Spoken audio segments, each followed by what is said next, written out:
what preceded every single one of those civil rights bills in 64, 65, and 68 were actually race riots. 68, you were coming off of 1967, the Kerner Commission report. Dr. King's book, Where Do We Go From Here, also dealt with that whole issue. All those riots were preceded by police brutality. And so one of the issues that they were protesting was exactly what NFL players are protesting, police brutality. I think that it would be a bit disingenuous to say that John Carlos and Tommy Smith were protesting police brutality. I'm sure that was quite possibly part of it, but... No, not possibly. That was one of the issues. I would say that, at that time, segregation was still in full effect. There were still laws, I think, in effect that discriminated against us. As it relates to police brutality in 2018, Roland, the government is highly motivated to try to prevent police brutality. Which government? The American government. But which one? Yeah, city, county. They're all, because Roland, we're in a capitalistic society. When these deaths happen, there are government payout. The taxpayers get taxed. There's $1 million settlements, things like that. The government has great enthusiasm to stop police brutality because it costs money. But they don't. Let me finish. The government is very enthusiastic about incarceration. What the government wants is to politely take people to jail and prisons. That's a money-making venture. The government has no interest in a handful, 20, 100, 200. They don't have an interest in 200 or 300 people getting killed by the police. It's a money loser for them. Right, but if you have New York, if you have the city of New York, where they spent nearly $500 million in settlements over a decade. Right. You look at the same thing in Chicago. The reality is those things are continuing. You look at what happened there's a city in Michigan. You had a police officer who pulled a black man over, planted drugs on him, beat him, had to raise taxes to pay the settlement. The reality is you're still seeing the payouts. You're still seeing the settlements, multi-million-dollar settlements. I get it, but Roland, there's no job where people operate in perfection. There's just no job. And police have a very difficult job. They're underpaid, they're undertrained. We're in the most armed society, perhaps in the history of the planet and the world. Anytime you have a society this armed, there are going to be mistakes made. And again, do we overlook them? No, I'm not saying overlook them. But to sit here and pretend like, because it's popular over Twitter, that there's an epidemic of police killing African Americans or just Americans in general, it's just not true. Well, it has nothing to do with Twitter. The reality is this here. First of all, I don't say somebody being shot and killed is somebody not being perfect or a mistake. That's death. No one can return from death. I would surmise. Roland, I can't get into, it's disingenuous to get into some emotional conversation or illogical conversation. It's not emotional. Again, you're running around with buzzwords. I'm talking about this conversation of trying to pretend like the police and the government have any interest in any citizen getting killed. They don't. They're highly motivated because of their real plan is mass incarceration. It's not killing people in the street. It's such a small number, and I get it. But in this society where gun violence is this prevalent, there are going to be mistakes made by the police.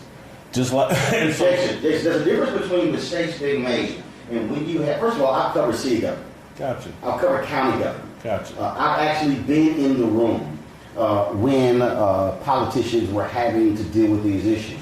The reality is this: when you have cases, numerous cases, not a handful, when you have numerous cases that, first of all, run the gamut. The city of Cleveland is on their second consent decree in a decade. When you look at when Mitch Landry became mayor of New Orleans, he called in the Department of Justice to look at that police department that had decades of corruption. Ramsey was the police chief in Philadelphia. He called in DOJ. Same thing. We know, of course, the history of Los Angeles and the history in New York. And so this is not just a matter, I believe, of players protesting just in case of somebody being shot and killed. It's also those folks who are being beaten. When you have Chicago cops, in the case of Laquan McDonald, who, first of all, lied, flat out lied. Then you had cops who went to the Burger King where they had surveillance video and erased the video. They actually erased the video. Then they all lied and covered for each other. And then there are multiple cases in Chicago. John Burge, who just died, of course, beaten, tortured upwards of 40 black men. That's not mistakes. That is culture. Do the police have a culture of excessive force? Perhaps they do, and probably they do. Is our government highly motivated to try to prevent it? Absolutely they So are. why should it continue? Because we're not in a perfect society. People make mistakes. They hire the wrong people. It's hard to have a perfect culture. There's no job. It's like a doctor. Doctors make mistakes all the time. People driving cars make mistakes and kill people. People shoot and kill each other because they're making mistakes. They get too emotional. They're too filled with hatred, whatever. Human beings are flawed and they make mistakes. And so, Roland, I get it. A lot of this stuff plays great on Twitter. No, but for me, nothing to do with Twitter. But for me, it's Twitter. Because I'm aware most black media people and most media people in general do everything to build their Twitter brand and protect their Twitter followers. That's where their passion comes from. As someone who runs 3 black newspapers, before Twitter existed, this was an issue. And as someone who has buried a family member because of police misconduct, someone very close to me and my family, I get the emotion when the police misconduct. I helped raise a relative who was killed by police. I get it. But the solution isn't this, we're going to monitor the police over Twitter or through Twitter and point out every example of what's going on with the police when they do wrong. That's not the solution. So what's the solution? The solution is we have to acknowledge the government is already motivated to prevent police violence and police misconduct because it's a money loser and we're in a capitalistic society. The issue that we have here has been the over-criminalization of poor people, and mass incarceration is actually the problem. The hot-button issue that will get you on TV and build you a Twitter following is going to run around and micromanaging the police and pointing out everything that they do wrong. If they did that to me or you about things that we do wrong on our jobs, trust me, they can find examples time after time after time. This complete demonization of the police is inappropriate for us because we live in communities where we need the police. We need to recognize the police make very little money, get very little training. They're the common man. If you want to get upset with someone, get upset with the politicians and the government officials who have put laws in place to criminalize the behaviors that go on in our poor communities. Because we're not doing both. No, actually, here's what's interesting. What's interesting is that, first of all, one of the reasons why we have seen a change in many of those laws is because... Change in what laws? Well, first and foremost, 10 years ago, 5 years ago, you did not have a level of first body cameras you have now. That's first. Second of all, you also have not had the level of scrutiny of police departments to change practices as a result. One of the issues that you have is you have strong collective bargaining, you have contracts where you have police departments in terms of what they can and cannot do. When you look at Amber Geiger right now in Dallas, who based upon that contract did not have to speak for 3 days, did not have to actually say what happened. She could, for 3 days, she could not say anything, and then, according to their contracts, is allowed to present an affidavit that actually was written by a police department attorney. Here's the reality of facts. Having been black for 51 years, having my father doing business in the black community my entire life, having grown up in the black community, Roland, we can focus on the, let's say, 100 mistakes that police make every year. It's more than 100 days. But we know what is going on in our communities and where our children, who are killing our children. And so we can spend all this time focused on let's demonize the police, let's criticize the police. You keep saying demonize the police, but Jason, if somebody gets killed, and if you have a cop in Chicago, for instance, there's a judge. I don't care who's doing the killing. No, I'm going to say. There's a judge in Chicago, for example. There's a judge in Chicago who saw 8 cops lie on his witness stand. He reports them to a police accountability board. Nothing is done. This judge comes back and says, they are lying. They're flat out lying. He said, if you're going to be protect and serve, and you have a badge and you have a gun, he said, but to sit here and actually lie on the witness stand, I would think, if we're about justice, we would say, you know what? We don't need cops who lie. We don't need cops who mess stuff up. But that's just one issue. Here's what I see. We also don't need journalists who take an issue that we're having in the black community, gun violence, and the death of our young people. And for black men 18 to 24, our leading cause of death is homicide.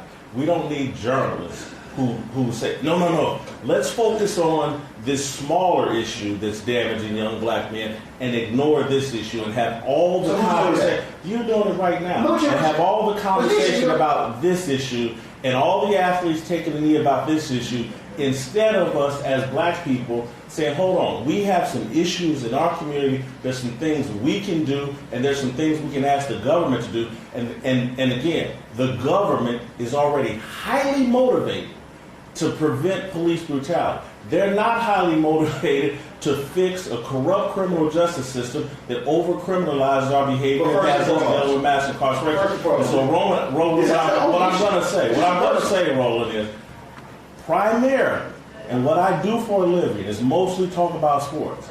I'm not an expert on the police. I think athletes have gone too far with the virtue signaling and taking a knee. It's an approach that hasn't contributed to anything but a discussion about the national anthem. And so I get it's great for your show and your Twitter following to get a sports writer knee-deep in a conversation about the police. I'm primarily a sports writer. I can talk about athletes and things like that. I can sit here if I wanted to all day, but it's a distraction, and I'm not going to. Well, here's the piece up. First and foremost, there are multiple issues that I want to bring up. Right. I brought that one up specifically because I know for a fact, I was looking at what took place 50 years ago in those protests, and that was indeed one of the primary those issues. Athletes created a conversation about the mistreatment of African Americans in 1968. The athletes right now are not creating a conversation about the mistreatment of African Americans right now. They're creating a conversation about the appropriateness of protesting during the national anthem. That's what the conversation has been for the last 3 years. I think there's a difference between what the athletes were protesting and what their issues were, and then what other people wanted to focus on. And I've seen that even in politics. I've seen it where folks want to pivot, where they don't want to talk about that, but they want to make it about the anthem. So those athletes and Martin Luther King and the people of that generation were far more strategic about getting people to talk about what they actually wanted them to talk about. These athletes have not acted in a strategic fashion. Colin Kaepernick hasn't, and he created a conversation about the national anthem, which is a waste of time. And that's the difference between Tommy Smith and John Carlos, who at that time were being mentored by Dr. Harry Edwards, and that's why their approach was more strategic and more effective, rather than Colin Kaepernick and these athletes just freelancing and creating a conversation about the national anthem. So do you completely dismiss the things that Colin Kaepernick has done in terms of the workshops, in terms of the sessions that he has been holding? I don't dismiss them, but I think... But actually they don't exist. I didn't. Let me answer the question. I think they've mostly been a PR move by Colin Kaepernick after getting run out of the NFL, and he's involved in a fight against the NFL. I think most of it is a PR move. I can't diss it. It's helped. So you said most of it is a PR move. Question. Have you talked to Colin Kaepernick? I've been to the press conferences. No, I haven't talked to Colin Kaepernick. Colin Kaepernick doesn't talk. No. First of all, he does talk. But, I mean, everybody he talks to, I talk to him. Well, great. He doesn't come out. Muhammad Ali and all these people y'all analogizing to wasn't afraid to come out and deal with their critics and back up their point of view with their own mouth and words, not speaking with people in private, not tweeting out this or that, not hiding behind a bunch of groupies in the media that think Colin Kaepernick is something special. But Colin Kaepernick has spoken. Colin Kaepernick has done so, but not in a real way. But again, but first of all, you say he hasn't, and then you say not in a real way. But so we say a real way. So what do you want Colin Kaepernick to do? What do you? If I want to take that bold of a stance, I would do what I'm doing right now. Coming out, and someone that's a critic of mine, and sit down with him and address the issue. But there are folks who have different approaches, and I've seen this across the board. I've seen it. You got every excuse for this dude. No. I'm not offering one of the most polarized. I'm not offering an excuse. And I'm saying he's afraid to back it up. As somebody who's been on the news side, who's been on the culture side, somebody who's dealt with folks. You talk about what your job is, okay? That's what your lane is. I have dealt with a number of people who have said, you know what? There's some people who are out front. There are other people who are not. There are some people who choose to speak in certain venues a certain way, others who don't. So everybody has their own way of communicating. And so you can say, well, I want him to do more. Okay, I got you. Okay, but that's what he has chosen to do. But when we look at the value in terms of creating conversations, I do believe that this thing goes beyond just in terms of the protest and just them kneeling, which first of all was to bring attention to the issue. Other folk with other agendas still don't want to deal with that because they want to say that's irrelevant. They want to put this whole thing into a flag and say, oh, it's about disrespecting America. You also have players who are involved in politics. You have a LeBron James, okay, when it comes to education, when it comes to his taking a stance. You have presented LeBron James even coming to Los Angeles as basically doing the bidding of white liberals. So I don't understand. I said it's a Hollywood move. Okay, but why can't we look at what LeBron is doing beyond basketball and realize that if we say we want athletes doing this, and he's doing it, but now he's doing the bidding of white liberals? Roland, you're talking about what you and others want athletes to do, this, and this. But you do. No. You can't speak for me, Roland. But you said what you want athletes to do. What have I said?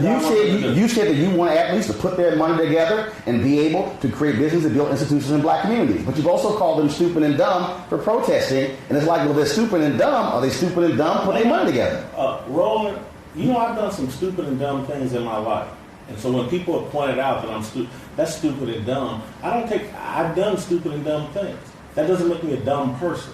And so I'm a critic. That's my job. I'm a journalist. I'm not a groupie. I'm not here to be best friends with every athlete in the world. I don't care to DM them and hang out with them at parties. I'm a critic. That's my job. And so sometimes I criticize LeBron. Sometimes I praise LeBron. I love what he's done with the school. I would like for athletes to take their money and resources and use them to support the causes they believe in. Because that's what millionaires and billionaires do. Instead of electing themselves as the leaders and the intellectual thought leaders. I'm not with that. I don't know. Which athletes have elected themselves as intellectual thought leaders? Who? Malcolm Jenkins, a lot of these athletes you just praised, because what I'm telling you, what millionaires and billionaires do, celebrities and things like that, they're not equipped to be the intellectual thought leaders. And so they should take their money, like other white millionaires and billionaires do, and invest in people who are actually dedicated to this, not people that have been dedicated to developing themselves as athletes. But they're not positioning themselves as intellectual thought leaders. What they're doing is they're saying is, as an athlete, if I want to speak on these issues, and many of them say, coming from those communities, many of them say, still dealing with those issues. Now, how is it all of a sudden they're intellectual thought leaders? They're saying a lot of them don't know what they're talking about, Roland. But Jason, a lot of people say, you know what you're talking about. I got it. And they're more than welcome to that opinion. I'm not going to demonize them as racist. I'm not going to demonize them as sellouts. They can have that opinion.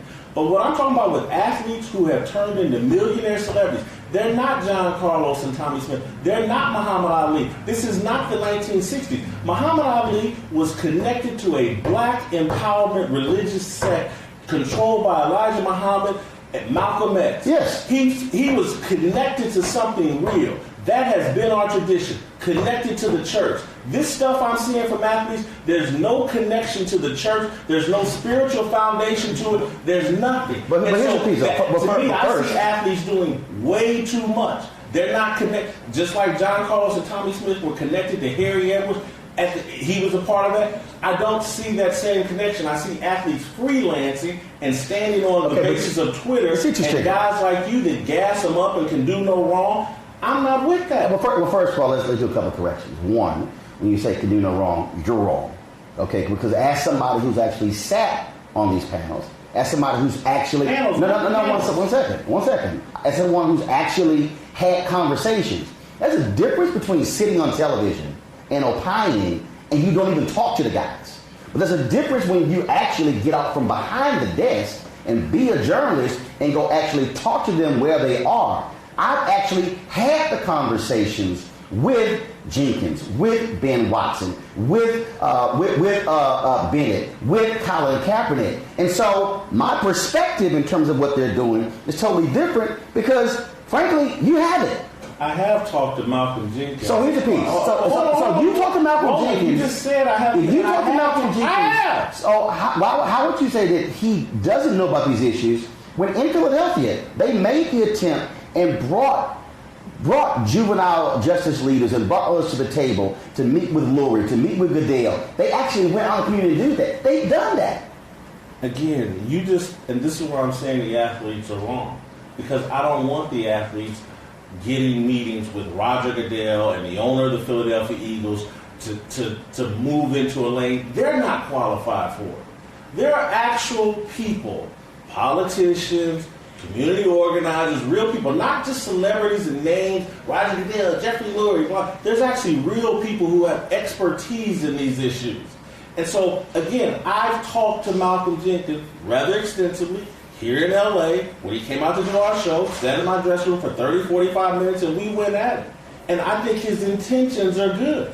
I think some of what he's doing is misguided because he's trying to do too much. And so for those of you that think it's great that he got the owner and Roger Goodell to meet with somebody about criminal justice reform, I'm not impressed because that's not Roger Goodell's area of expertise or Jeffrey Lurie. But if this isn't your area of expertise, aren't you operating out of your lane? No, my area of expertise is in commenting on athletes. But commenting on Malcolm Jenkins. No, but you're also commenting on these other issues that have to do with sports, and you're basically saying because the athletes are involved in it, Roland. I gotta talk about. So if you say they're not smart enough, what if you're not smart enough? Maybe true. So why are you talking about it? Because it's my job. So how about this here? So Roland, let me explain to you the difference. Malcolm Jenkins' job is to tackle people on the football field. My job is to talk about athletes and what they have going on. It's my job. But if Malcolm Jenkins chooses to speak to issues not his beyond... job. No, well, hold on. So first of all, you have passions that go outside of your job. So for instance, for me, although I'm a journalist, education is one of the issues that I'm concerned about. I created School Choice as a Black Choice Initiative. Although that's not my job, that is still a passion, a concern of mine. And so just like what I do... involve yourself into it, but people in the media have the right to criticize it. I understand that. It's not an indication that they're doing something inappropriate or wrong. But they may just be doing their job, Roland. But if a person is involved in those issues, and they are doing that, and first of all, what I appreciate that there are athletes, that there are entertainers, who don't only say, yo, I'm only here to play ball. I appreciate individuals who say, I want to use my platform to go beyond just what's seen as just my job, and using their celebrity and using their influence to speak to those issues. I think the difference here is that we've gotten used to athletes having a nice and neat, foundation, give some books out, have a golf tournament, and sign some jerseys. But when all of a sudden you got some guys who want to go deeper, then it's like, oh, no, y'all not smart enough for that. And what I'm saying is, I'm encouraged by that because hopefully other folks who are athletes will realize that you might have a job, but you can care more about your life than just your job. You can care about your community. I think there's a lot of people that care about their community and express their care in different ways. Which is true. And so I think there's more than one way to express your care for your community. And so I just happen to believe what Jim Brown believes. And Jim Brown is an athlete that I think did it right. He played his football career, and then he got out of football and involved himself in activities in his community and giving back to his community and trying to be a leader in his community after he was done playing football. Well, after he was done, he chose to become a Hollywood star. But he was also involved in those issues before. But let me ask you this question. I get it. No, but he was. Roland, I get it. But Jim Brown's AmeriCAN program and involvement here in the LA community is something that I think should be a role model for a lot of athletes. And I appreciate it. So Jim Brown has been quite clear. Again, when you're playing in the modern NFL, NBA, with all these corporate ties tied to you and all these billion-dollar corporations tied to you, you can't just run out willy-nilly and be an authentic civil rights leader or leader in these political issues because you have too many corporate puppet strings attached to you. But first, and so those are just the facts of the modern athlete that are different from the athletes of the past. Well, first of all, the athletes of the past. First of all, many athletes of the past couldn't do a lot of these things anyway because didn't have the financial wherewithal to actually do it. What you do have is financial wherewithal. There are things called golden handcuffs. That's actually what prevents you. And that's, again, why Muhammad Ali in boxing, an individual sport, he was the draw. And because of his connection to the Nation of Islam, Elijah Muhammad, he was far more effective than these guys that are out here trying to mimic him now with Nike corporate strings attached to them. I think it's a joke. I think one thing is when you talk about guys mimicking, I think they're operating and standing in their own because that's two totally different deals. But I do want to ask you about this. I thought this was interesting. When LeBron James talked about the N-word being sprayed on his home. And you said that he had fallen to the far left track of there's value embracing victimhood. Yes. But then you said racism is an issue in America that though it's primarily an issue for the poor. It's not LeBron James' issue. He's removed himself from the damages and the ravages of real racism. So are you saying that if you're black and you have money, that you don't encounter racism, that you don't deal with it? No, I think you encounter it. But when you're at LeBron James level, or hell, even mine, and I'm playing it light years away from LeBron James, it doesn't do real damage. And so let's take LeBron James. He was spray painted on his garage. That's a racist act. That the N-word was spray painted on his gate. Did it do any damage to him? He wasn't here. It was removed before the police even got here. There was no damage done. And so we've reduced racism to whatever little hurt feelings or someone said this or that. Racism is actually something real that damages people. And so when you become the kind of wealth that LeBron James has, and you become an elite, it's damn near like O.J. Simpson and what he got away with. He's an elite. He's super wealthy. But the ravages of racism don't touch him in the same way as it does the poor people. And so his comments analogizing himself to Emmett Till's mother were preposterous and ridiculous, and anybody with a brain knows it. But actually, when you talk about the idea of racism, I'm not talking about the idea. I'm talking about the damages of racism. We're trying to take the damages out of it. No, actually we're not. Someone said actually we're not. What we're doing is showing actually the gamut of it. So, for instance, when a George Wilborn, brother, comedian, done relatively well. When George Wilborn is trying to buy a home in a suburb of Chicago, and then when the owner finds out that he's black, and then George Wilborn, all of a sudden the house gets pulled off. George Wilborn has to sue as a result. George Wilborn encounters racism when it comes to housing. There were Los Angeles Chargers who said when they actually moved from San Diego, who faced housing discrimination when they were looking to buy a home. Oh, they had money, but they were facing housing discrimination. Robert Smith, richest black man in America, worth $2.7 billion, has talked about the numerous times he gets pulled over by the cops in his very expensive car, going to wait. His private jet is waiting on him because they're not looking at a guy who's got $2.7 billion. They're seeing a black man driving a nice car. The reality is that I don't care what your station is. Bob Johnson, just the other day, because what he dealt with, you can have money in America and you can still deal with racism. The issue, though, is why should we have to say, well, yours is real and mine is not really real? We don't have to, but we don't have to pretend like LeBron James getting something spray painted on his $20 million mansion in Brentwood is in any way equivalent to what happened to Emmett Till and his mom. He said it, and it was ridiculous. Well, first of all, we say equivalent. I'm not saying, first of all, you're right. It's not equivalent, but it's not even in the same planet. Roland, so the damn N-word was removed from his gate before he even saw it, before the police could even get there. It did nothing to him. But we have reality, Jason, of folks who are black in this country who work in places where opportunities are not even being afforded to them. And somebody might say, oh, but you have a nice life. And this black person over here, but this isn't about having a nice life. This is about whether it did any real damage to LeBron James. First of all, I'm going beyond just the N-word in LeBron James. I'm going to damages. Racism actually damages you. It doesn't inconvenience you. And what I'm saying is this.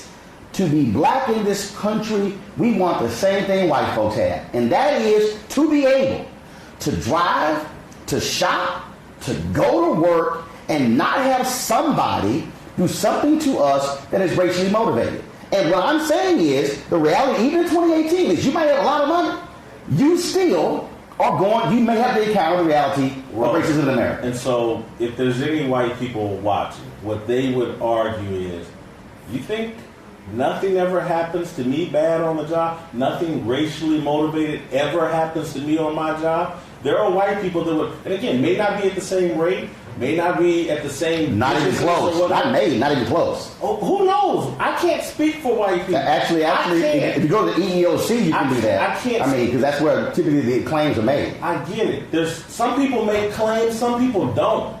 Roland. Some people just, that was an inconvenience, or that was some BS that I dealt with, and move on. I can't speak for white people. But what I can say is racism.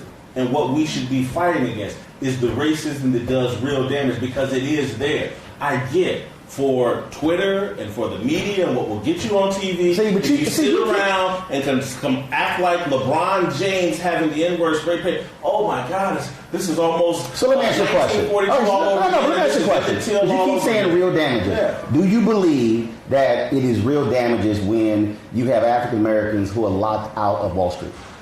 Yeah, that's real damage. Do you believe that when you have African Americans who are of wealth, when they're trying to create hedge funds to be able to invest in them? Okay. Yeah. And then also, is it a real damage when you're an African American and you apply for a job and somebody says, oh, we don't like the style of your hair, so therefore you can't. Gotcha. And so, here's what I think the value of having that conversation, which goes beyond just the N-word on a game. Is there are people who actually believe, oh, no. And I'm not talking about LeBron James money. I'm talking about the people who say, oh, no. You don't deal with those things. You don't see those things. There are African Americans. So here's my problem, Roland. What happened to LeBron James doesn't convince those people that these real things actually happen. What it makes them do is say, like, oh, that's some whiny BS. That's what they do. Instead, and so it makes it easier to ignore. Actually, I think you're wrong, because when you have instances where African Americans who are well known, who have had to encounter the reality of race, other people have said, wait a minute, hold up. If it can happen to them, No, they don't. See, because Roland, this is the problem. Are you serious? Yeah, I don't think that's what they do. No, because again, Roland, you believe in trickle down social justice. Just like Ronald Reagan believed in actually, you're wrong. I deal with too many black media people. You're wrong. And somehow, if we treat LeBron and Serena better, it's going to trickle down. No. And the people at the bottom You are absolutely wrong. So to say that this is what you did, you are 100% wrong. I don't believe in trickle down. Ella Baker, one of the greatest organizers, believed not pulpit to pew. Why are we spending so much time talking about LeBron James? No. And something got spray painted on his gate. So here's what's interesting. So that's trickle down. LeBron James wasn't damaged. It doesn't prove No. First of all, there's an idiot in his neighborhood. We don't even know if it was a black or white person. Here's the piece. We don't even know if it really even happened. But here's the piece. You want to limit this to solely LeBron James in a game. Listen. I laid out for you other examples of well-to-do African Americans who have had to deal with the reality of race. I'm trying to actually have a broader conversation beyond the gate. And what I'm trying to say is not trickle down. What I'm trying to say is that you have individuals. It's not a question of, well, your wealth is this, so therefore you really don't experience that. One second. It gets pulled over. Now, first of all, his name is Robert Smith. No. Here's what I'm. This isn't the great mass. No, Jason. Here's what I am saying. What I'm saying is when Dr. King says we are here to redeem the soul of America, When Dr. King said we are here to make America be the nation it is on paper, not the nation it is in reality, what I am saying that black folks would want is that is whether you are a LeBron James, or whether you are a middle-class teacher, or whether you are a brother and sister who live in public housing, or a single mother or two-parent household, then you know what? We would like to go through this society and not have to deal with the issue of race. What I looked at, what LeBron was saying is that this is what happened to me. You just said you're moving away from LeBron, but you just brought it back to LeBron. No, because I said... But you told me not to talk about LeBron. No. I'm expanding on the point. And that is, when we look at the issues of race, whether you are an athlete or an entertainer, or whether you're somebody who is on Wall Street or Main Street or MLK Street, the reality is you're still black in America, and you're still dealing with the indignities of race. What I would hope people would get out of that example of LeBron is that it's not just, I didn't realize that somebody like him, because, matter of fact, I don't even see him as black. I just sort of see him as sort of something else. I think what you see is something that happens in a fantasy Twitter world that just doesn't happen. Because this is what's going on. Because, again, you have some fantasy about how America works. No, I don't. That's not how it works. Jason, I have a reality, Jason. They're not looking at LeBron James' spray-painted gate and going, oh, my God. No, Jason, I have a reality. But part of your argument always constantly, well, what happens on Twitter? First of all, there are numerous conversations and numerous things that happen that's not happening on Twitter. You, like a lot of media people, are a slave to your Twitter feed. How? Hell, Roland, you've tweeted like 200,000 times. Okay. Everything. Do you know what? Do you know what? Slaves to their Twitter feed. First, it's not a platform for us. First of all, it's not a slave to it. What it is a communications medium. Okay. Now, as somebody again who's actually run 3 black newspapers, who's been news editor of a black magazine, who's run a black website, who understands how to communicate with folks, it is a medium. So you operate in this, well, you're a slave to it. No, I understand what it is. If you have the capacity, let's also, if you really want to expand this, when you're African American who's run a black newspaper, and you might have a circulation of 20,000, but yes, you built a following, you could actually reach more people on such a platform, and it goes beyond just your traditional following. So that's not a slave, that's knowing how to use it. Roland, and several times you've thrown out your credentials as a journalist. And but you said I'm a journalist, but go ahead. I've said I'm a journalist. I haven't tried to be condescending about my journalism. No, it's not condescending. No, Roland, you're acting as if somehow your journalistic experience somehow supersedes mine. And that's I'm not acting like that. That's preposterous. But trust me, I understand journalism. And I understand what's going on right now with journalism. The entire media is addicted to Twitter. And Twitter, are you? Absolutely not. Again, am I on it? Do I use it? Absolutely. But I know exactly what it is. So Jason, all other media, everybody else they haven't figured it out. Everybody else is addicted to Twitter, but you, no, I'm not. No. I'm in class with myself. No. I understand what Twitter is doing to us and what it's doing to America and what it's doing to the journalism profession. It's turned everything into clickbait. You can't have real discussions. That's why we spend so much time talking about what got spray painted on LeBron James's fence rather than the crisis we have within our community of our family. Let me finish, Roland. I get the whole thing of cut me off anytime I get to a point. Rather than dealing with the crisis that's going on in our families in Black America, we're spending time worried about a $20 million mansion that may or may not have had the N-word spray painted on it, and somehow this is some great example. But we have a complete collapse of the black family that we won't talk about. We have a complete disconnect from God and just based in this secular world, and that's what Twitter is, and we're all addicted to it, and it's taking us further and further into the secular world, away from God and away from the path that has served us best here in America. And this is the mistake you keep making. You keep saying, oh, we got to have a conversation, we got to have it in depth. You act as if, oh no, we can't talk about that, as if we won't cover anything else. Really, as we can. See, the whole point of this is not to have. What are we talking about right now? One second, hold on. About right now? If you gonna ask me not to interrupt you, don't interrupt me. What are we talking about right now? If you gonna ask me, don't interrupt you, don't interrupt me. What are we talking about? Like I said, so let me finish my point. Let me finish my point, okay? But so you don't interrupt, because if you want me not to interrupt you, do the same. The reality is, we can have an in-depth conversation. You talk about all these things, but then when you get challenged on it, ooh, why are we talking about it? The reality is this here. What we are looking at right now. Hold on, one second. Hold on. You're interrupting. Hold on, Jason. I'm not running. Jason, you're interrupting again. Allow me to finish. I'm not running. Jason, allow me to finish. Jason, allow me to finish.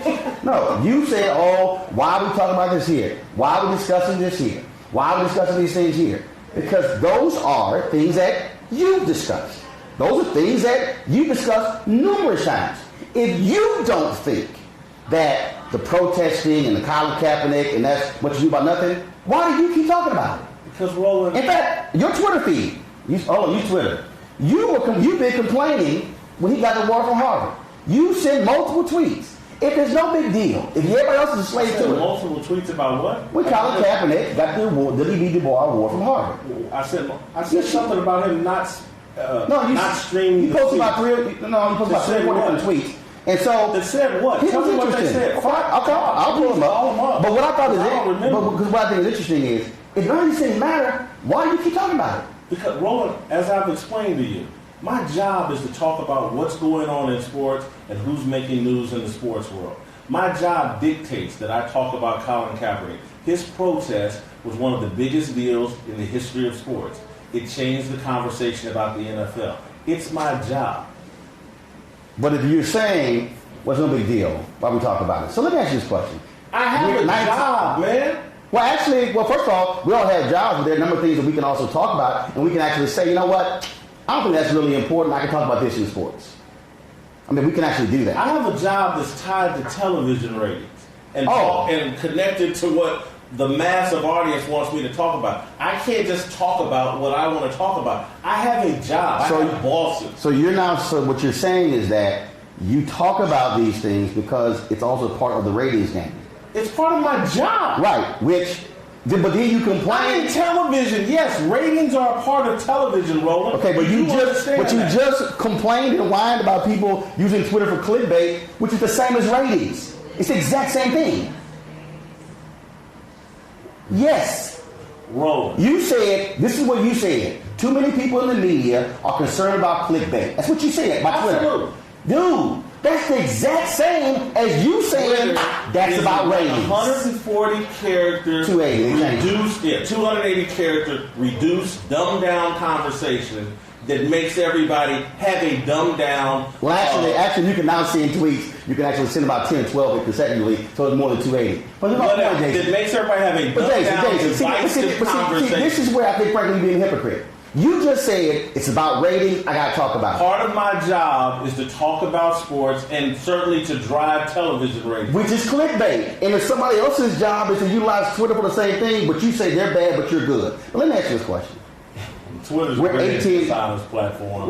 It's controlled by people in Silicon Valley. Well, guess what? Somebody sitting right there would say your platform on my 20th Century Fox is also controlled by somebody else and not controlled by you. No question about it. So there you go. We're 18 days away from the election. You said before, you don't vote. I don't. Why? Because I've never trusted a politician a day in my life. I don't believe in politics. I'm not a person that really believes in compromise. And politics is mostly about compromise. I'm not good at that. So how do you change? I don't trust. Nobody? Not in politics, no. I think it's a very dishonest profession. So all of them? Pretty much, yeah. So when you think about historically, when you look at the city of Atlanta, when in 1973, 0.0012% of all contracts, and Maynard Jackson runs. And Maynard Jackson, by virtue of being the mayor of Atlanta, literally changes the course of history for African Americans. He used it through politics. He used the two terms as mayor to change. Coleman Young in Detroit, Marion Barry in D.C. I don't believe in politics. I really don't. So the issues you often talk about, how do you actually think politics has no role in that? Excuse me? The issue that you talk about, saying we should be discussing or dealing with. I'm talking about me. Now, I'm not giving you the advice, hey, you got to follow and believe what Jason Whitlock believes. I'm not advising anyone that. We're talking about me. There's certain things unique in my personality. But if you don't vote, aren't you part of the problem? If you might argue that. No, I'm asking. Because you might. I don't believe that. No. So of the things that are happening in our world, any number of issues, if politics is involved in it, well then, how can we change something for the good if we don't vote for someone who we think will be able to make changes? Because I think politics, the way it's constructed now, is always going to let you down. I think that there's so much dishonesty and corruption in politics that I just don't personally involve myself in it. What I believe in, what's best for us as African Americans, is an allegiance to God. I believe that is our salvation. An allegiance to God. Far more than politics. You do know politics also deals with God. We have replaced religion with politics. We have an addiction to politics right now. We as black people, we talk about politics from Obama to Trump the way we used to talk about God, and I think it's inappropriate. It's our constant, everyday conversation. This is part of my problem why I can't stand Twitter and social media. There's a disconnect. It's one of the most secular places you can actually be. I think if you go look at the Asian American community that has had a lot of success here in America, it's not through politics. It's through an allegiance to themselves and taking care of themselves. That's why I think we've lost course as African Americans. Have Asian Americans had the same history as black folks in America? I don't think they've had the same history, but I think they've had issues in America, and I think they've addressed their issues by gathering up in their own communities, supporting each other, and supporting themselves, and they're not as heavily involved in politics. I think there was a time when we needed to be heavily involved in politics. There were laws on the books that prevented us from pursuing happiness and liberty and things in America. I think we went through that time in the 60s, 50s, 60s, maybe part of the 70s.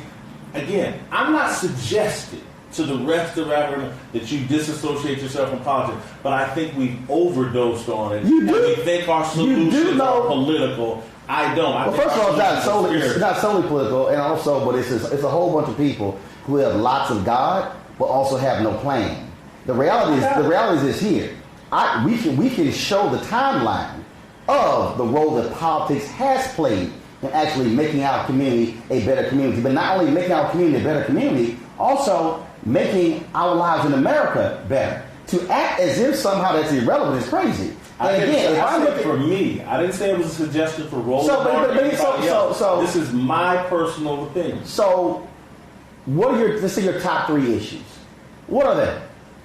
For African Americans? No, your top 3 issues. So, whether you want to be for black folks or everybody, what are the top 3 issues?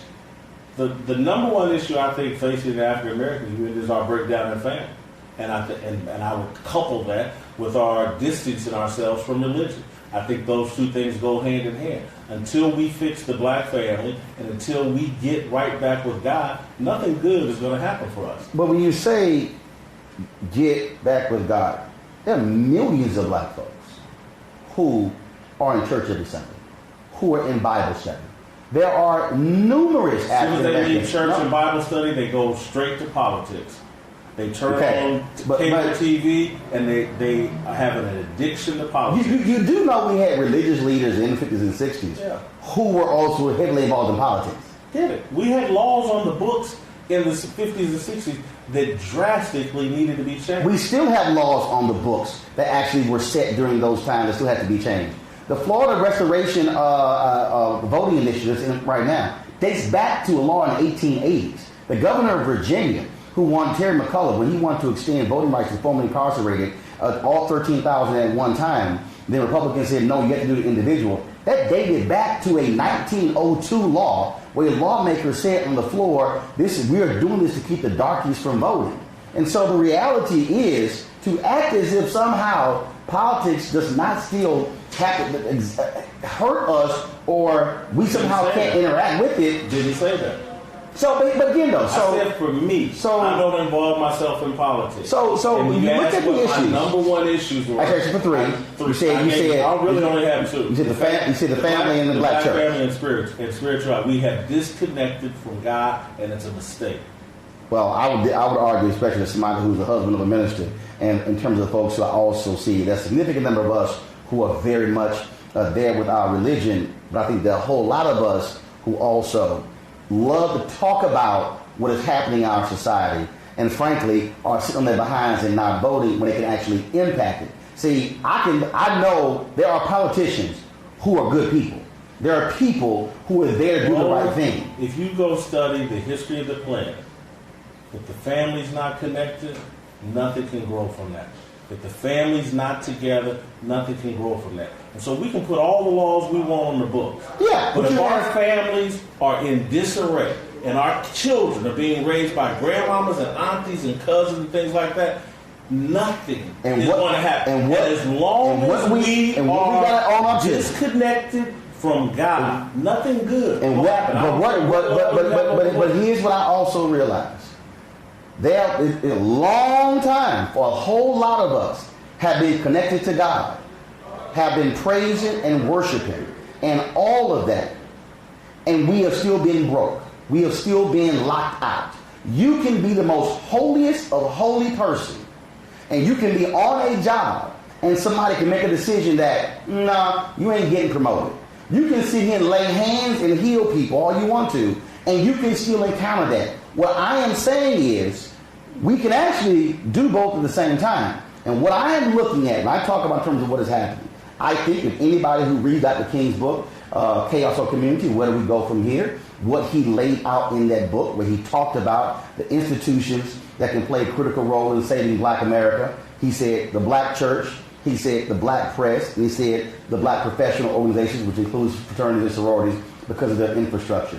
He dealt with religion, but even Dr. King understood, writing that book in 1967, that we can be as holy as possible, but there are still other aspects of our lives that we must contend with. And to act as if politics and community, you can even say save our community. My parents were founders of our civic club. That's still politics. Because who picks up trash and who cuts down overgrown lots and who tears down crack houses? That's politics. To me, family and God and family are the foundation for any healthy community, any healthy group. So what do you do? The foundation's no good. You can stack all the politics on top of what you want. It's going to collapse. Okay, so what do you do then? So answer this question. Yeah. What do you do if you're that family and it's mama and dad and they are holy people? They love God and they serve God. But their kids still go to horrible schools. They also are living in areas where you don't have economic opportunities. They are a nuclear family, loving it together. But this is the inside of the house. This is the rest of the house. How do you deal with that? I think if politics doesn't matter. I'm not saying I didn't say politics don't matter. Okay, it's fine. So if you have this black family that's together, and they love each other, and then they're praising God, and they love God. But then when they step outside of their house, they're still dealing with an economic reality, and an education reality, and a social reality. Who changes that? How does that family? Individual, I know many families like that. Most of my friends come from families like that, and I know how we made it and moved forward. And so again, if you come from, and I came from parents that were divorced, but I know where my grandmama had me, and I know where my mama had me, and I know what they planted in me. And so again, there will be obstacles in life, but if you really have a spirit-filled life and a God-filled life and the right kind of family support, you can overcome those obstacles right here in America. But again, when you are dealing with all those realities outside of the home, there are folks who say, I still got to deal with that. I still got to deal with it every day. Everybody does. Well, no, but again, but again, I think holistically is how we have to look at it. I think it's frankly naive to think that, well, if it's just this is coming from somebody. Parents were married 51 years. Okay, still together, 5 kids, 4 went to college, all of that. But we still are looking at what happens when we still are operating in this society that goes beyond our church, that goes beyond our family, and the stuff that we got to deal with. That's still there. And Roland, I think life is full of challenges for all human beings. That's just the way that it is. Life is unfair. Life is hard. What do you do to limit the ability for racism or whatever the obstacles are to impact you moving forward? How do you limit that?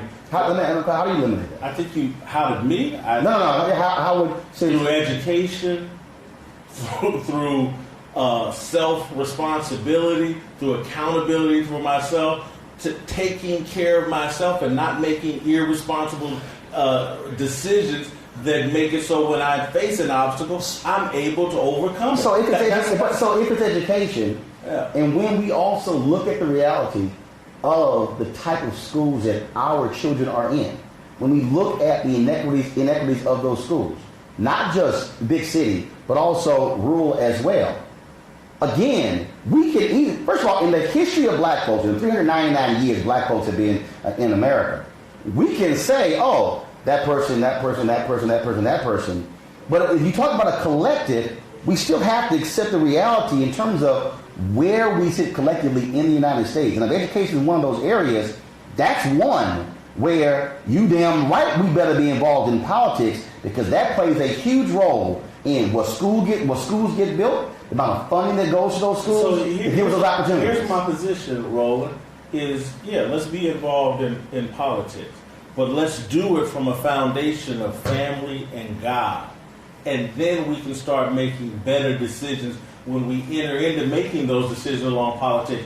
We have, to me, accepted some giveaways from the Democratic Party that have crippled our family. Like what?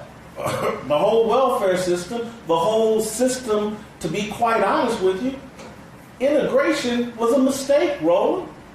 And the whole deal of, we're going to go out to these schools and have white teachers teach our kids, that was a mistake. Actually, we should have been fighting for the better financing for our schools and for black teachers and for us to take care of ourselves, rather than, hey, let's go out to somebody else's neighborhood and have them take care of us. That's a mistake. Well, first of all, you obviously have not fully studied Brown versus Board of Education and Brown 2. Brown versus Board of Education and Brown 2 were about finances. The whole basis of that was the inequities. It wasn't just, hey, I want to learn with some white kids. When Thurgood Marshall, when they what happened though? I don't care about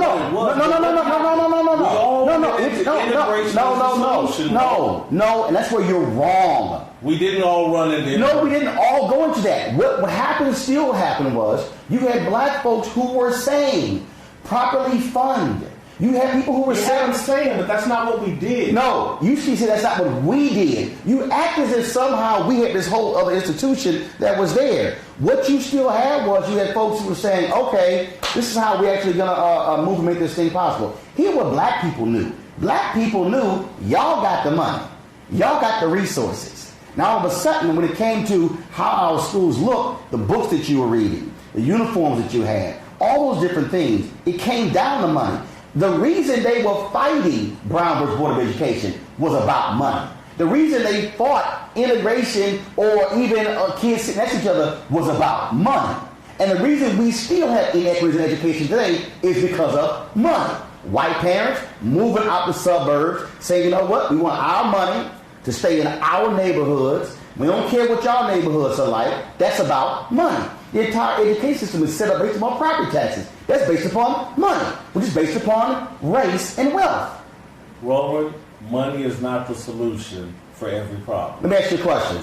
Money is not Are you in America? It's not the solution for every problem. Of all the federal agencies that share a lawn with the White House, which one shares a lawn with the White House?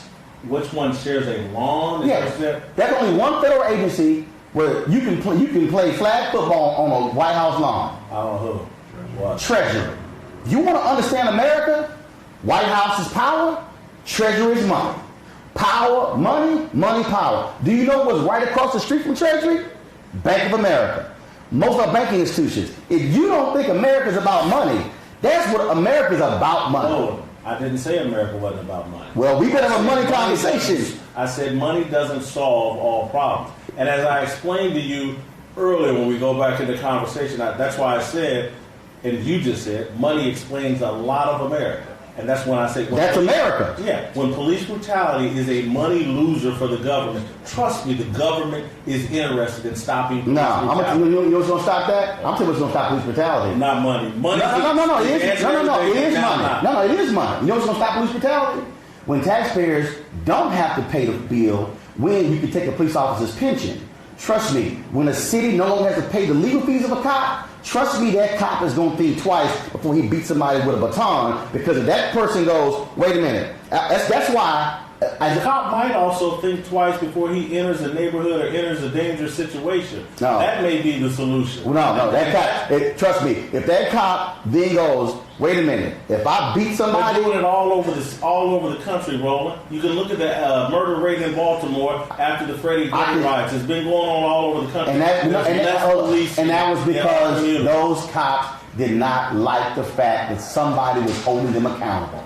That's the problem. And they started doing less policing. Yeah, hold on. But wait a minute. So basically, they stopped doing their job. So what they basically were saying was, how dare you demonize people who don't make a lot of money? No. That wasn't demonizing, Jason. One of the hardest jobs in America. Jason. Yeah, so because cops got indicted, then all of a sudden it's more than indicted, man. No, it wasn't. We sit on TV. I'm talking about what's going on with policemen. We sit Jason. on TV and act like police are some of the worst people on the planet. Jason, and it's just in not true. the city of Chicago, they withheld the Laquan McDonald tape for 4 years.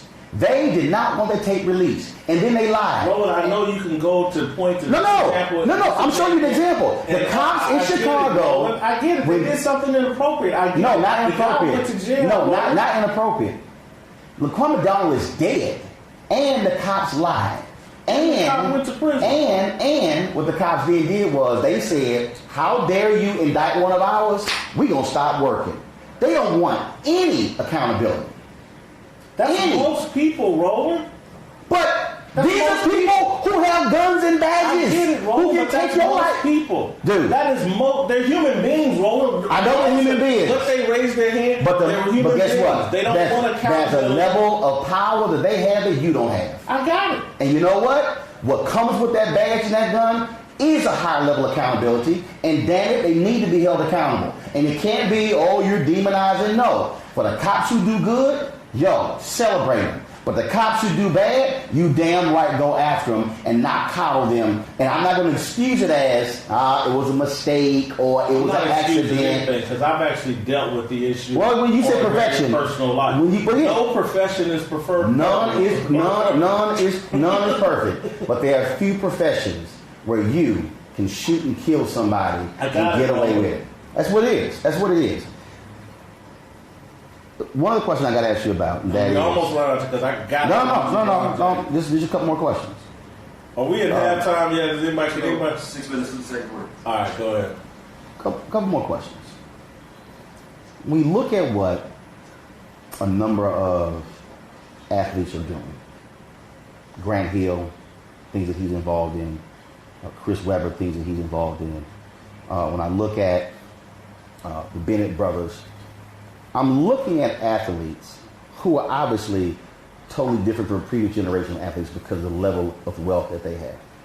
I do believe that what we are seeing, and I don't believe they get the same level of attention. I think that we are seeing the athlete today, frankly, who is doing even more than a significant number of athletes who were in the 50s and 60s and early 70s, who are actually changing lives of people that frankly doesn't get the level of attention that it should get. I'm sure that's true. They have far more wealth. They have far more opportunity to do more. So do you believe, though, that you're in sports, do you believe that that's also part of the problem in that in this medium, we don't offer a balanced perspective of the black athlete or what many of them are doing, where it's only, well, just a couple here, then a couple here, as opposed to the things that they're doing, opening of schools, what they're doing in terms of with scholarships, what they're doing in terms of the level of investment they're making, what so many of them doing in terms of literally rebuilding blocks and communities and the projects that they're involved in. Do you believe media could do a much better job of telling that story and not just focus on X's and O's? Yeah, I think they could, and I think they probably do more of that now. But again, does it get traction? Is that what people want to read? Again, sometimes it's supply and demand. Demand dictates what the supply is. Again, I was involved with, the formation of the Undefeated. It was about telling a fuller story about the black athlete. And so, ESPN has a website with 40, 50 African-American journalists that's dedicated to telling the full story of African-Americans. I think they're trying to do it, so I can't say all of the media is ignoring it. I can't, it's a supply and demand issue, but, there's a website, The Undefeated, that's fully staffed, and ESPN has dedicated a lot of money to, that I think is trying to tell a fuller story about the African-American athlete. Speaking of that, that's your greatest failure? Is that my greatest failure? No, I think it's one of my greatest successes, that the thing actually launched, and there's 40, 50 but you didn't launch it, you were fired from it. No, I got it. And so it happened. Because trust me, there were people trying to stop it from happening. And the whole issue with me, when I was at ESPN, was about whether or not they were going to fully fund the issue. That's what the fight was over. Some people didn't want it to happen. I did, and I wanted it to be fully funded with a full staff, just like Grantland and other places. And I had that fight with them. They fired me, but they went ahead and launched the site, and they fully funded it. I won that argument. So you don't think you don't think that if you had stayed there, they wouldn't have fully funded it? You think by firing you, that's what got it fully funded? I think it played a role in it, absolutely, because there were people there that just absolutely didn't want the thing to happen, whether I was involved or not. And then there were extra people gassed up because they didn't want me involved. And so, again, in losing that fight, I think, or in having that fight, I think John Skipper at that time realized what was going on. Can't move forward with Whitlock. Going to get rid of him. But we are going to fully fund this thing. The guy is right. Were the mistakes that you made that, looking back, you wish you had managed it better? I wish I had managed it better. No, because I think I did the things necessary for the site to launch and for it to be fully funded and have a full staff. Are there small things along the way? It's a startup. No, I got it. It's a startup. All kinds of things happen. A wrong person got hired here or there. Small things that, yes, I could nitpick and whatever. But in my view, if you really understand the story or there, I did the things necessary for the website to survive. Ownership is a huge piece, and obviously in terms of the understanding, in terms of being able to control a narrative and tell the story. One of the things that I think is interesting is that when I look at a lot of the comments that folks make, and not just folks who make comments on social media, people who are in media, people who work with you, folks who used to work with you. And how does it make you feel when they put you in the same category essentially as Clarence Thomas as being a traitor to black people? It's comical, but I can't control what people say over Twitter. All I can do is live my life. But it's comical. But I say it's comical, but Clarence Thomas is a Supreme Court justice. He's a successful person, so it's not the worst thing you could say about me. Clarence Thomas is very successful. He's on the Supreme Court. He has risen to a place of great prominence in American history. But in terms of selling out my race, that's a joke. That rolls off of me because there's just no truth to it. Yet when you are engaged in these debates, when you've even been called out by the likes of Martellus Wiley and some other people like that as well. We had these Martellus. Marcellus. No, not Bennett. When you've had these debates, what I'm curious about is that do you go, you know what? Here's my perspective. If I screwed that one up, I was wrong. Give me the example. No, I'm asking you. No, I'm asking you. Have you ever engaged in any of these debates and where you say these debates? no. I am speaking broadly. What I'm saying is, have you ever debates? No, any of them. Have you ever been engaged in any of these debates where you then reflected by saying, you know what, I shouldn't have said this about the athlete, or you know what, I was wrong. You talking about this debates on my television show, or just any? Well, I mean, I was not talking about television because that's where you are largely having these other conversations that people are responding to. Yeah, I think, my nickname in Kansas City was Jason Whitlock because I'll flip positions. I react to new information. And so, do I come up with the wrong opinions from time to time on athletes? Hell yeah. I spout opinions every day. And so, I have hey, you know what, I was wrong. I've come to this or that conclusion. I do it all the time. And speaking of that, I did see when I was looking at the comments after the Harvard University and Colin Kaepernick. Why do you believe that what he is doing is because he's trying to find himself? What's the basis of that? What's the basis of that point of view? Because I've seen many young people of mixed race who grow up in an environment outside the black community who have struggled with their identity. Everybody has. And anybody black that pretends like they haven't encountered that with young people is lying. And again, some things I know about Colin Kaepernick that I will not share or whatever, but he shows all the classic signs. Of what? He grew up in a white community, raised by white parents, and he's black. That right there is a very complicated upbringing in America. Okay. And it's going to lead, first of all, whether you're mixed race or not, all young people have identity issues. All of them. And they go through a process of finding themselves. That's what the college experience in your early part of your life is generally all about.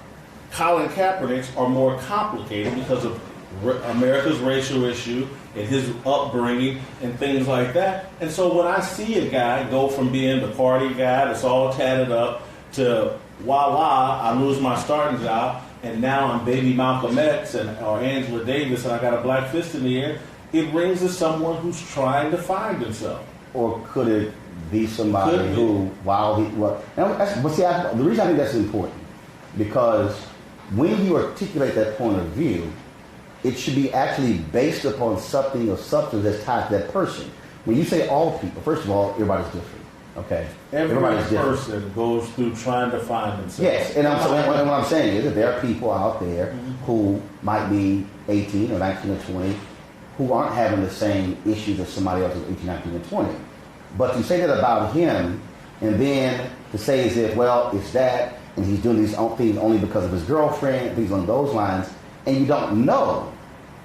You're just throwing something out there. And I'm just wondering. More than you think, Roland, but I'm just going to leave it at that. I'm not going to go chapter and verse. I'm not going to do some deep dive on Colin Kaepernick. But why not? Because if you offer that perspective, I don't think it's unfair. But isn't some of what I know on. I think is unfair. But isn't it unfair for you to make that characterization if it's not based upon fact?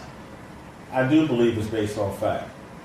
But if you believe it's based upon fact, but then you don't want to back it up, I'm not going to share everything that I know or have been told about Colin Kaepernick. It's clear, Roland, I'm not out on some shaky territory looking at this guy. Everybody I know black has seen someone like Colin Kaepernick. Okay, it's just a fact. Mixed race kid, raised in the suburbs. I've seen it on my Ball State football team with all these different recruits and guys that come in that don't come from the city, don't have some strong black connection. There's an identity issue that people work through early on in their life.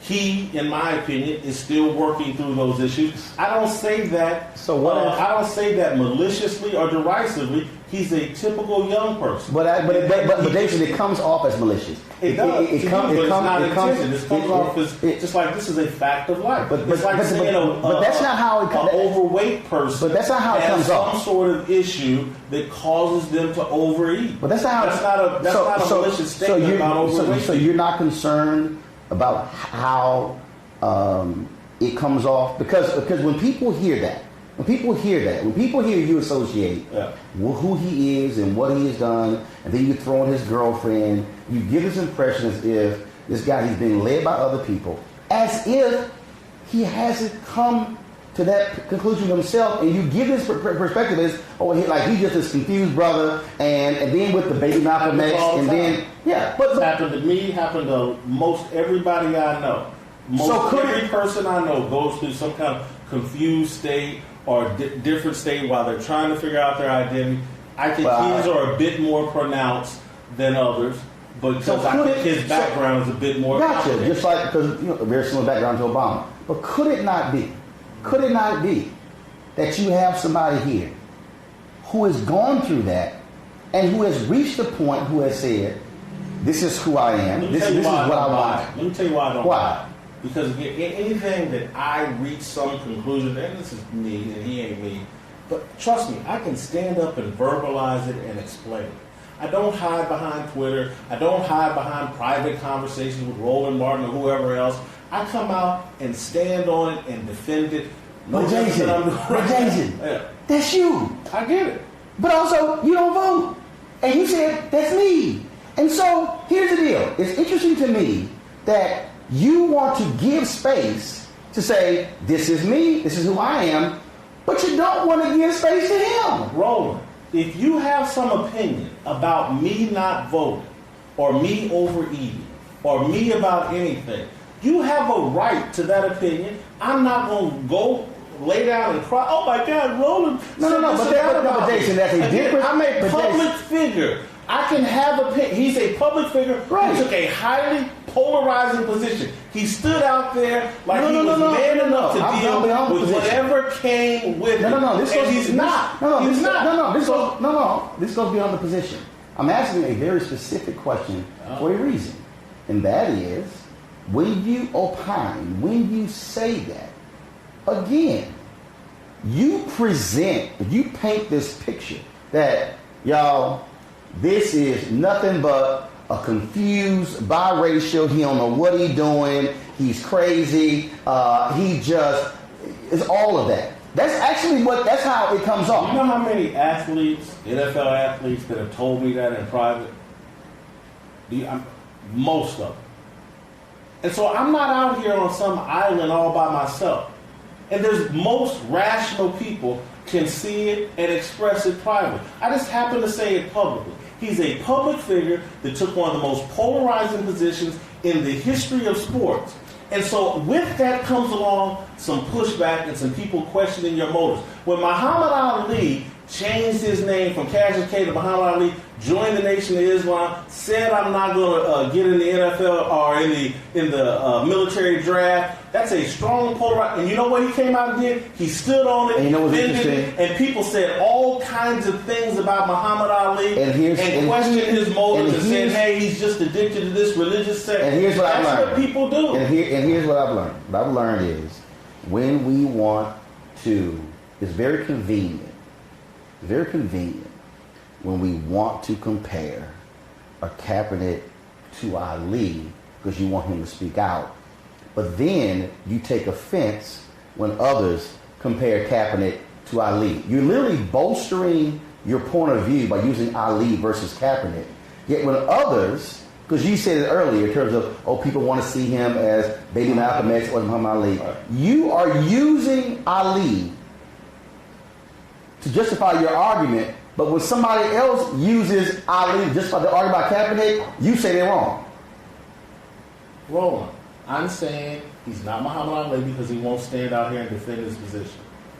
Yeah, That's my opinion. And what I'm saying is, what it also gives off to people is that you have a personal animus against Kaepernick. And what I'm saying is, it may be that there are people, and what I do, I've met people. I've met individuals who I just finished interviewing the Reverend Dr. James Lawson, one of the greatest organizers we've known, turned 90 years old last month. If you ask the average person, James Lawson, they'd be like, I don't know who you're talking about. But you know what? Lawson, Nashville movement. You know what Lawson said? Lawson said, Roland, one of my last images of Dr. King, he's on the front row of the church, and he says, I was on the back row. There are some people that some will be loud and outspoken, others will lead quietly. There are different modes of leading. And so I don't necessarily think a person has to always hold news conferences, do sit-down interviews, and be out there chanting, talking, because some people actually want to lead with their actions as opposed to just talking. And there are others who just talk who don't have any action to back it up. I got it, Roland. But as a broadcaster and a critic, I have a right. It's America. No, I understand. Freedom of speech. Of course. To say, I don't like this or respect it. It makes me think he doesn't really believe it. It's just something he's doing.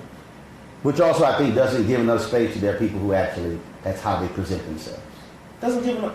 That's your opinion. I don't have a problem. No, actually, it's not just my opinion. I'm actually basing it on people who actually have done it. Okay, but that's your opinion. I don't have a problem with it. I'm not offended by that's your what it is. opinion. Why are you offended by mine? No, what I'm offended by is when we present this view that somehow A view that disagrees with you. No, not disagreeing. That somehow he's bad, he's wrong, and what you send off is there's a personal animus against him. Reading your tweets. I'm a critic. No. But Jason, Jason, I've been doing media since I was 14 years old. Got it, Roland. You're No. What I'm saying is, Walter Cronkite. No. Actually, I'm not Walter Cronkite. I'm Roland Martin. So I'm making the point that I get being a critic, but it comes off as different. It's more personal. Check. There's a guy named Carl Peterson in Kansas City. Mm-hmm. General manager of On the the Kansas business City side. Chiefs. He was the general manager, president of the Kansas City Chiefs. I used to light him up every day in the Kansas City Star. Every day. Made my name. Criticizing the Kansas City Chiefs. His running of the Kansas City Chiefs. And he used to I think it's personal. No, it's just my job. This is how I do it. And Carl Peterson, some white dude, again, sledgehammer, almost every day. You can go ask anybody in Kansas City. I'm a critic. If I disagree with someone, I express it. Should Colin Kaepernick be back in the NFL? Should he be back in the NFL? Life's not about should. Okay. When you look at Nathan Peterman, who's thrown 82 career passes and 10 interceptions, do you believe that Colin Kaepernick has a skill set to be an NFL player? Yeah, Colin Kaepernick has enough talent to play in the NFL. Do you believe that? But he's become such a polarizing deal because the NFL, Roland, it's just a TV show, man. That's all it is. And the NFL is going to do what's best for television ratings. And if they think Colin Kaepernick's bad for NFL ratings, they're not going to hire him. He's just an actor in a TV show. What I also understand is that they also like winning, and that is this here. Roland, he didn't win in San Francisco, so don't have that. He did win in San Francisco. Then, of course, we hit that last season. But let's also keep in mind, the whole team sucked. Remember, it was 2-14. The whole team sucked. It's a TV show. Right, I got you. But the offensive line, the defensive line, linebackers, the whole team sucked. You will admit that, right? I got it. Roland. Gotcha. No, I'm just saying, but the whole team did suck. I got it. I'm not going to do your deal and lay out my credentials as a sports. No, I'm not laying out the credentials. No, I'm just saying if you went 2-14, the whole team sucked, not just him. Not just him. But again, Kaepernick doesn't show up and wins follow him. Not particularly at 30 when he's been out of the league for a couple of years. I don't know if he makes a difference in terms of anybody winning or losing games. And so, is he good enough? Only way we'll know that if he actually gets a shot. Is he good enough to be in the NFL talent-wise? Yes. He's created such a distraction around himself, and he's created the belief among NFL ownership that he's bad for ratings, and they're running a television show that's about ratings. Actors get written out of plots all the time. But when you still have to look, when Eric Reed came back and took the knee, you still have Kenny Stills and some other different players. The reality is, I think the difference here is that you still have other players who still are protesting. I think in this case, they're saying, no, we're going to make an example out of this one because he actually... for them started this. Well, it's more complicated than that. When Colin Kaepernick shows up on any team, there's an instant conversation about should he be your starting quarterback. And most of the NFL has him pegged as a backup quarterback. And they don't want a backup quarterback who instantly starts a conversation about whether he should be starting. Well, I tell you right now, coaches that don't want that distraction and that hassle. I tell you right, there are some teams out there that I see them who are just terrible. with quarterbacks, Roland, especially in Buffalo. But push me there. You don't know that much about football, Roland. Yeah. Not much at all. Actually, I can watch. Actually, I know enough to know if I see a quarterback who's horrible. And look, I had to sit through Brock Osweiler with the Houston Texans. Oh, you don't know. Lord Jesus. Actually, the overwhelming majority of people in America, they don't know much about football. Well, I know enough about football to know when I see a bad quarterback versus somebody who actually has succeeded before. But the decisions are just more complicated. No, I understand that. But don't act as if I don't know the difference between a bad quarterback and a quarterback who can win. What goes into decision making about quarterbacks? It's really more complicated than just bad or good. So I've never talked to general managers or Roland. Okay. All right. I'm just saying that. Shit, I've talked to bankers. And I don't know nothing about bankers. I've talked to the guy that runs the concierge that say I can't get concierge. I get it. You talk to somebody. No, not just talk to them, but also but you talk about a lot of stuff that you also don't have a background with. All right, Jason. Well, it's going to be very interesting to see how this thing plays out, and also we'll see what happens with these players. And I think these players are going to surprise you in terms of those who are very much engaged in things they're doing in the community. And I give them a hell of a lot more credit, I think, than you do. I think players have been involved in their communities and doing community work, particularly in the NFL, for decades. I've covered the Kansas City Chiefs in the NFL for years. Player involvement in their communities and community work has been going on for decades. Right now there's a lot of media attention on it, and it seems brand new to everybody else, but it's been going on for years. Yeah. Well, it was brand new because most people don't pay attention. But again, I think this generation of athletes, when the record is told, which actually is not always told in the present, people are going to realize the things that they have been involved in and have done that actually is advancing and paving the way for the next generation of athletes, which I think is totally different than before. We'll see. And that's the point of history. All right? Hey. Appreciate it. Thanks a bunch. All right, folks, that is it. We appreciate all of y'all watching. We'll look for your comments as well. And I'll see you tomorrow. I'll be at the Young Turks studio tomorrow. I'll be joining Yank Dugan and those guys on the Young Turks. So look forward to having that here. Look forward to having that conversation with Yank. We'll be live at the Young Turks at our regular time, 6 p.m. Eastern, 3 p.m. Pacific time. And of course, you can catch me right after I'm done with the Young Turks at 4 p.m. as well. And don't forget, we're also going to be going in and out live streaming from A Taste of Soul on Saturday here in Los Angeles. 350,000 people will be at Taste of Soul on Saturday from 10 a.m. to 7 p.m. So we'll certainly look forward to you joining us this weekend as we live stream for that as well. I look forward to reading your comments. Don't forget you can support Roland Martin Unfiltered by going to RolandMartinUnfiltered.com to join our Bring the Funk fan club. These type of conversations, we're going to have more of these. As I told you, I was here in LA 2 weeks ago. Amazing conversations I had with Chuck D, Erica Ash, Erica Alexander, Devon Franklin, Congresswoman Maxine Waters, Lisa Ray, Reverend James Lawson. This is the kind of discussion we need to have, not just the short, quick sound bites. And of course, this is what you're not getting on black networks out there and a lot of these different black websites. And so we want to offer you something that's totally different than what you're seeing on a regular basis. And so let me check to see, because I want to see, do I have to wear my clothes tomorrow? My Astros were down 4-0. Let's see where we stand right now. Okay. Boston, they beat my Astros. Dadgummit. So the season's over for my Astros. But the Lakers play the Rockets Saturday here in LA. Yes, I'll be there to see us beat LeBron James. Y'all take care. I gotta go. Holla!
You want to check out Roland Martin Unfiltered? YouTube.com/Roland S. Martin. And subscribe to our YouTube channel. There's only one daily digital show out here that keeps it black and keep it real. It's Roland Martin Unfiltered. See that name right there? Roland Martin Unfiltered. Like, share, and subscribe to our YouTube channel. That's YouTube.com/Roland S. Martin. And don't forget to turn on your notifications so when we go live, you'll know it. Hey everybody, this is your man Fred Hammond, and you're watching Roland Martin, my man, Unfiltered. Hi, this is Essence Atkins, and you're watching Roland Martin Unfiltered. Hey, yo, Peace World, what's going on? It's the Love King of R&B, Raheem Devon, and you're watching Roland Martin Unfiltered. Hi, my name is Brescia Webb, and you're watching Roland Martin Unfiltered. Ow. Well, I like a nice filter usually, but we can be unfiltered. What's going on? This is Tobias Trevelyan, and if you're ready, you are listening to and you are watching Roland Martin Unfiltered. What's up? I'm Lance Gross, and you're watching Roland Martin Unfiltered. Hi, this is Cheryl Lee Ralph, and you are watching Roland Martin Unfiltered. I mean, could it be any other way? Really? It's Roland Martin.